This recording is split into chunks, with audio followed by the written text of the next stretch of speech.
Hello everyone, welcome back to my channel. আজকে তোমাদের সাথে আমের একটা দারুণ টেস্টি রেসিপি শেয়ার করব। তো আজকের রেসিপি হলো স্টাফড ম্যাঙ্গো কুলফি। চলো তাহলে রেসিপিটা শুরু করি। স্টাফড ম্যাঙ্গো কুলফি বানানোর জন্য নিয়ে নিয়েছি একটা পাকা আম এবং এই আমটার মুখের দিকটা একটা ছুরির সাহায্যে কেটে নিচ্ছি। কেটে নেওয়ার পর উপরের অংশটা এবার আমি আলাদা করে রেখে দিচ্ছি, কারণ লাস্টে আমাদের আবার এটা লাগবে। এবারে আমের আটিটাকে বের করার জন্য ছুরিটা দিয়ে আটির চারদিকটা এরকম গোল করে আগে কেটে নেব। আর এই কাজটা কিন্তু একটু ধৈর্য নিয়েই করতে হবে। এবারে আটিটাকে বের করার জন্য আমি একটা সাঁড়াশি নিয়ে নিলাম।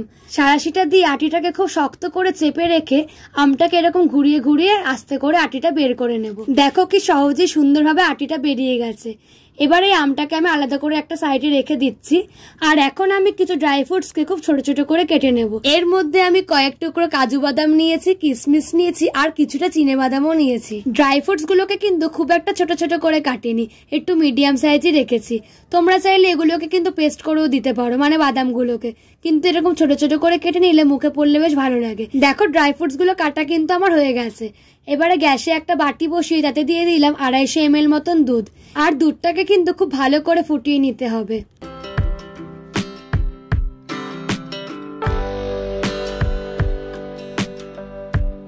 প্রায় 3 থেকে 4 মিনিট পর দুধটা খুব ভালো করে ফুটে আসলে এর মধ্যে এখন আমি একটা এলাচ ভেঙে দিয়ে দিলাম।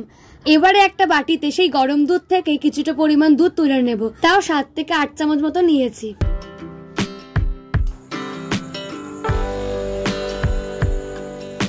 এখন এই দুধটার সাথে আমি কিছুটা পরিমাণ গুঁড়ো আমল দুধ মেশাবো।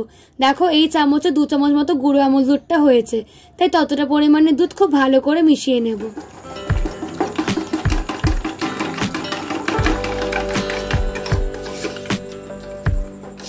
গুঁড়ো দুধটা খুব ভালো করে গুলে নেওয়ার পর আমি এখন এই গরম দুধটার মধ্যে গুলে রাখা দুধটা দিয়ে দিলাম আর আবারও একটু মিশিয়ে নিলাম।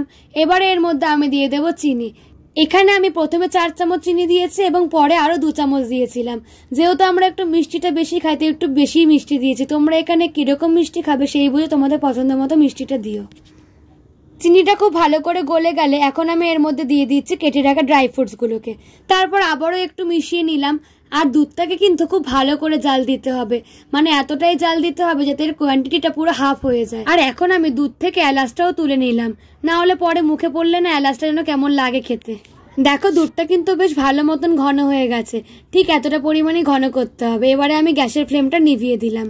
আর আমটা যাতে পড়ে না যায় তাই জন্য এটাকে আমি একটা কাপের মধ্যে বসিয়ে নিয়েছি যাতে একদম সেট থাকে। এবারে আমি যে দুধটা করে রেখেছিলাম সেটা এই আমের মধ্যে ঢেলে দিলাম। এখন যদিও দুধটা পুরো রাবড়ির মতনই হয়ে গেছে, আর যে ওপরের অংশটা ছিল বলেছিলাম পরে লাগবে, সেটা দিয়েই আমের মুখটা ঢেকে দিলাম।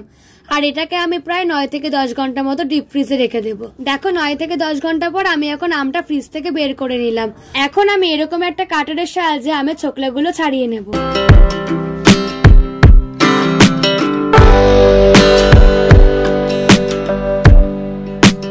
ছোকলাটা খুব ভালো করে ছাড়িয়ে নিয়েছি।